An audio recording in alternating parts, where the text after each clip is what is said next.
Hello student, how are you? Ya, bertemu kembali dengan Teacher Parlan di sini. Ya, apa kabar kalian hari ini? Ya, teacher berharap kalian semua dalam keadaan yang sehat ya. Sehingga hari ini kita akan memulai pelajaran dengan baik.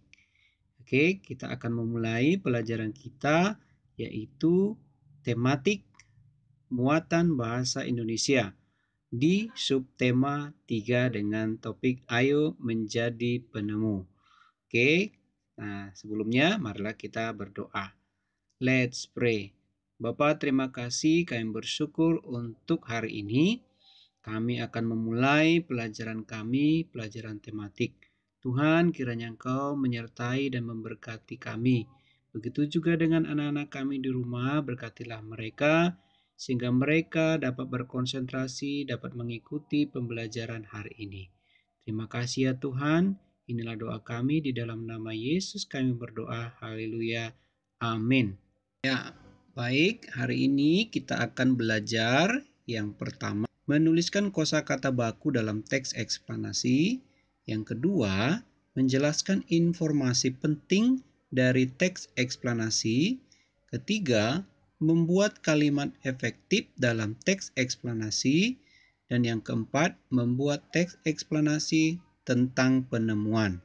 Dan sikap yang kita kembangkan adalah disiplin, tanggung jawab, dan rasa ingin tahu. Nah, kita mulai dengan sebuah teks bacaan ya. Di sini ada sebuah teks bacaan yang diambil dari bukumu. Kamu boleh melihat bukumu dari teks bacaan halaman 78 dengan judul Penemuan Kertas. Ya, jadi kamu nanti dapat membaca dan kamu akan menemukan ada beberapa dari kata-kata itu yang belum baku. Nah, sebelumnya kamu sudah belajar tentang apa itu kata-kata yang baku dan yang tidak baku. Jadi kamu dapat membedakan mana yang kata baku, mana yang bukan kata baku. Oke, jadi nanti kamu akan mencarinya. Oke? Ya, salah satu kata yang tidak baku pada bacaan itu adalah telepon. Nah, sebenarnya harusnya adalah telepon, di mana artinya adalah atau makna katanya adalah alat komunikasi. Oke, jadi kamu nanti dapat mencarinya yang lainnya. Oke. Nah, selanjutnya bagaimana mencari informasi penting dari teks eksplanasi. Nanti kamu boleh baca teks eksplanasi yang berjudul Penemu Penyeka Kaca Mobil pada bukumu. Nah, tuliskanlah informasi penting pada setiap paragraf dan perbaikilah kalimat-kalimat yang tidak efektif ya. Nah, bagaimana langkah-langkah mencari informasi penting dari teks eksplanasi? 1. Membaca teksnya dengan seksama. 2. Pahami makna setiap kalimat. 3. Tentukan gagasan pokoknya dalam tiap paragraf. 4. Tandai kata atau kalimat sebagai kata kuncinya. Yang kelima, buatlah pertanyaan menggunakan adik simba dan jawabannya. Nah, begitulah caranya nanti menentukan informasi penting. Oke. Nah, untuk ciri-ciri kalimat efektif, yang pertama itu mengandung subjek dan predikat.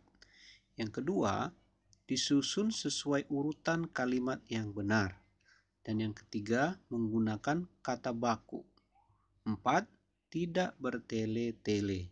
Dan yang kelima, tidak bermakna ganda atau ambigu. Nah, demikianlah ciri-ciri kalimat yang efektif. Ya, demikianlah pembelajaran kita hari ini, tematik muatan bahasa Indonesia di subtema 3. Nah, kamu tadi sudah mempelajari tentang kata baku, kemudian bagaimana mencari informasi penting dari teks eksplanasi, dan selanjutnya bagaimana ciri-ciri kalimat yang efektif. Nah, dengan mempelajari ini semua, nantinya kamu akan bisa membuat sebuah teks eksplanasi ya tentang penemuan. Oke, siap? Ya, inilah kegiatan kita hari ini, pembelajaran hari ini, kiranya menjadi berkat bagi kita semuanya. Oke, bertemu kembali dengan teacher di lain kesempatan dan dalam pembelajaran berikutnya. Oke, tetap semangat, tetap belajar dengan sungguh-sungguh di rumah ya. Oke, God bless you.